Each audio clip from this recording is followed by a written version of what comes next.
Olá pessoal, sejam todos muito bem-vindos. Hoje eu estou aqui para tentar responder junto com vocês se Bitcoin é ou não é uma moeda. Essa é uma discussão muito complexa e no momento infindável e impossível da gente responder ou chegar a uma conclusão num vídeo só.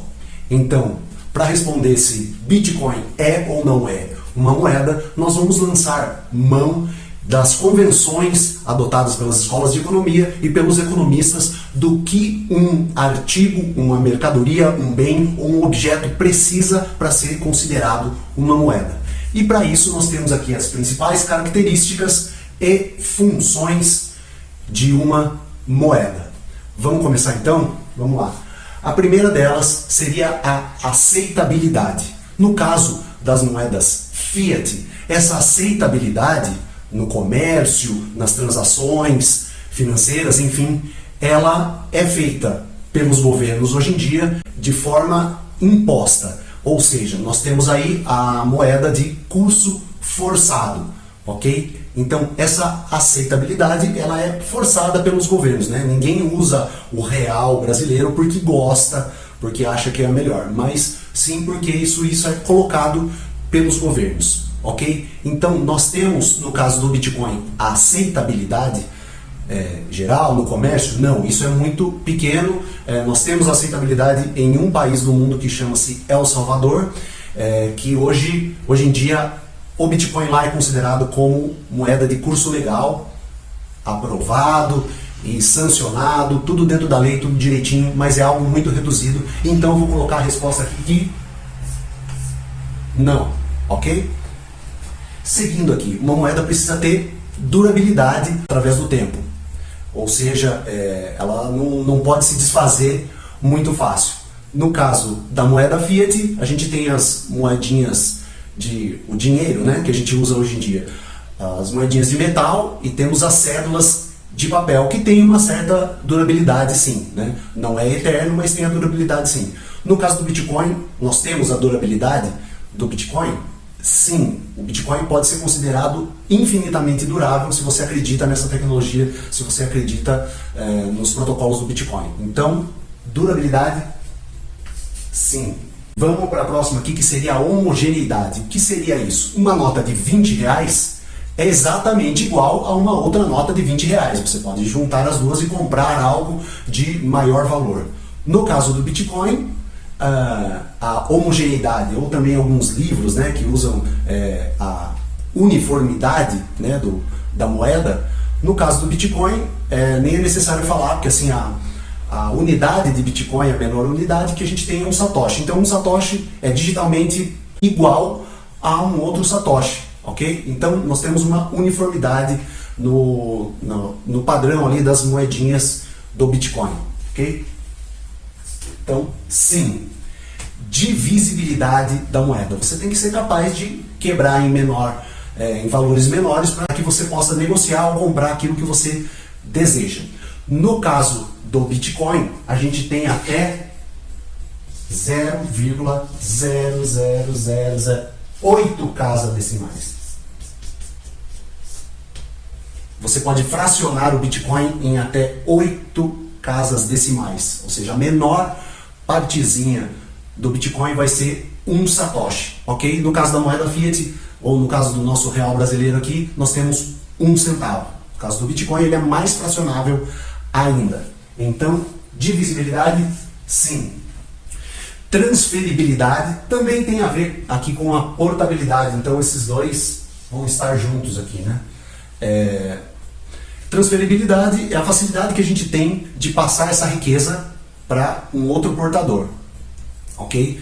E isso tem a ver com a portabilidade também, porque você precisa ser fácil de você transportar essa moeda, né? Então, no caso aqui de alguns políticos corruptos, eles têm uma facilidade de carregar moedas, malas de cédulas de dinheiro, como a gente vê por aí. E no caso do Bitcoin, né, a transferibilidade é muito fácil, porque tanto faz você transportar esse dinheiro para a carteira da pessoa que está logo à sua frente, quanto para uma pessoa ou alguém que você queira fazer uma transação que esteja do outro lado do mundo, que esteja no Japão, você pode fazer essa transferência de modo fácil e rápido e sem intermediários, e essa distância não faz diferença alguma para a estrada em que o Bitcoin percorre, que é a blockchain. Então, para a blockchain do Bitcoin não faz diferença nenhuma se a pessoa está do seu lado ou do outro lado do mundo.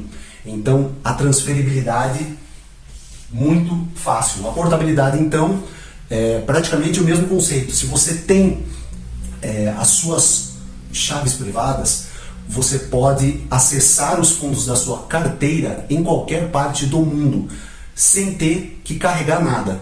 Ou seja, você for capaz até de decorar suas chaves privadas, você não precisa nem carregar elas no celular ou num papel, né, o que torna mais seguro ainda, e você pode acessar isso em qualquer parte do mundo sem ter que carregar nada, diferente da moedinha de metal ou das cédulas de papel, ok? Então, portabilidade temos sim no Bitcoin. Vamos passar então para as funções da moeda. O meio de troca. Meio de troca, ele acontece quando? É o nosso dia a dia, é ali o ato de compra e venda, né? O meio de troca, ele ocorre quando um comprador passa a moeda ao vendedor ao adquirir determinado produto, bem ou serviço, ok? Então, dá para a gente considerar o Bitcoin como um meio de troca hoje em dia, como a gente faz com o dinheiro, com a moeda fiat?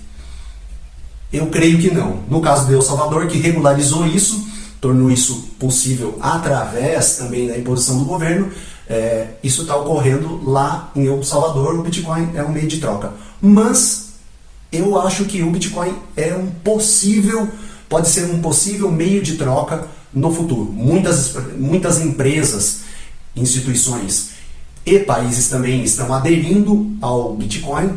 Então, mas isso ainda está muito no começo, ainda muito reduzido, ok? Então, eu vou colocar aqui uma interrogação, tá? Ele pode vir a ser no futuro, mas por enquanto eu creio que não. Me permito discordar, escrevam aí nos comentários.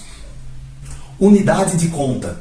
Então, a unidade de conta, ela é o padrão de medidas que todos na economia vão usar para precificar os seus produtos e serviços, né? Então a gente tem, por exemplo, hoje em dia a unidade de conta mundial é o dólar, ou seja, muitas commodities, muitas coisas são precificadas no dólar. O petróleo, o minério de ferro, a soja, o trigo, enfim, muitas coisas. Aqui no nosso país a gente não tem o dólar, a gente não usa ele no dia a dia, mas muitas das coisas que a gente usa são precificadas em dólar. Então, por exemplo, a nossa unidade de conta mundial seria o dólar, e aqui dentro do nosso país a gente tem o real. Então, o Bitcoin é uma unidade de conta, as coisas são precificadas em Bitcoin? Eu creio que não. Então, não. Chegamos aqui à reserva de valor. Você tem que ser capaz de acumular essa moeda ao longo do tempo, a fim de você fazer a compra de um determinado bem ou serviço no futuro, né? Ou mesmo a fim de acumular riqueza. É o famoso guardar dinheiro, né? Mas isso só é possível caso não haja inflação. E para isso nós vamos adicionar mais uma característica aqui, até que uma moeda precisa ter, que é a oferta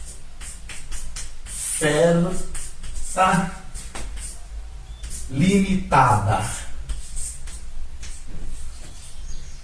A oferta de dinheiro, a base monetária, que é a soma de todo o dinheiro na economia, ou seja, o dinheiro que está no banco, o dinheiro que está no nosso bolso, o dinheiro que está circulando no comércio, o dinheiro que está lá no Bacen, né, nos depósitos compulsórios.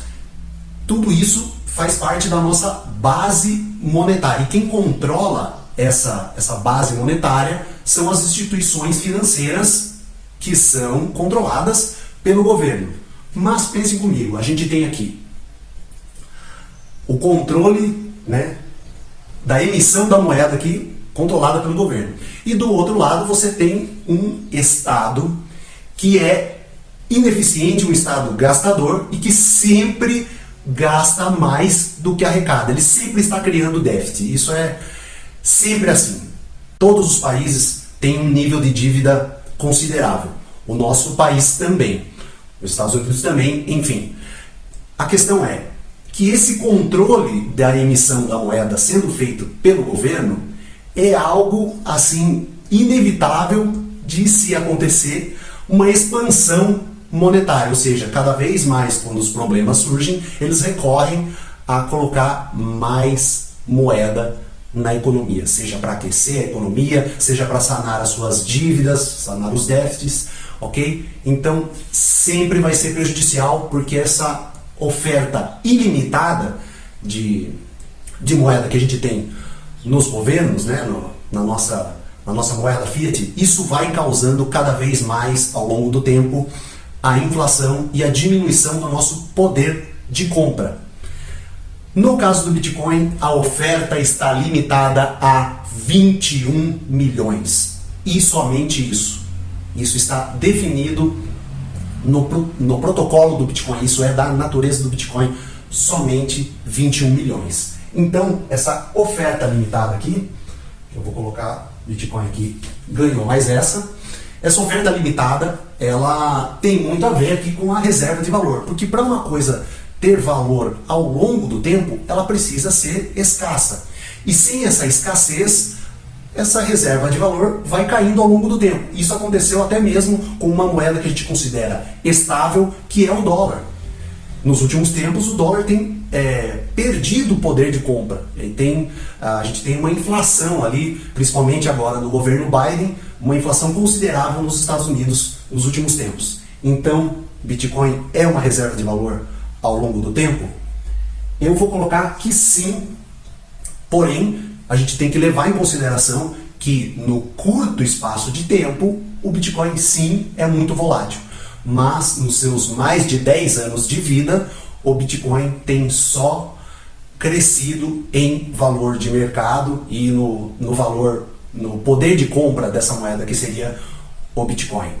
Ok? É claro que essa é uma discussão que não acaba aqui, tem muitos prós e contras, e o que eu estou fazendo aqui é só trazer elementos para que a gente possa seguir com essa discussão se Bitcoin é ou não é uma moeda. Você vai escutar por aí muitos outros argumentos, como por exemplo, o Bitcoin não é uma moeda porque não tem lastro. Gente, nenhuma das moedas hoje em dia tem lastro. Nenhuma. Você não consegue pegar o seu dinheiro, chegar lá no Banco Central e falar: pessoal, eu quero o equivalente em ouro ou em prata, o equivalente a essa moeda aqui, essa cédula aqui, vocês podem trocar para mim? Não, isso não acontece. Esse ouro não está lá, não existe esse lastro em dólar. Não existe lastro nem em dólar nem em nenhum mineral. E isso aconteceu mesmo com o dólar, que tinha lá no acordo de Bretton Woods, foi definido, se não me engano, 35 gramas de ouro por dólar, né? Então tinha esse valor, esse lastro em ouro, né, que poderia ser trocado. Os países também poderiam trocar isso em ouro. Em 70, com o Nixon, isso foi quebrado. Então, hoje em dia, mundialmente, na grande maioria das moedas não existe lastro, ok? A moeda que a gente usa hoje em dia, o dinheiro, é lastreado nos organizadores da nossa economia, na confiança dos legisladores, na confiança de quem estiver no poder. Ou seja, isso é muito arriscado e tentador de deixar isso centralizado lá no executivo, no legislativo, deixar isso centralizado para que as pessoas tomem essas decisões por nós. Eu acho isso muito, muito arriscado. Então essa é uma discussão que praticamente não tem fim. Deixem aí a sua contribuição nos comentários, se você concorda, se você discorda. Vamos lutar por mais liberdade. Eu sou o Tio Lalo, esse vídeo ficou longo. Um abraço a todos, compartilhem, inscrevam-se no canal. Um forte abraço e até a próxima.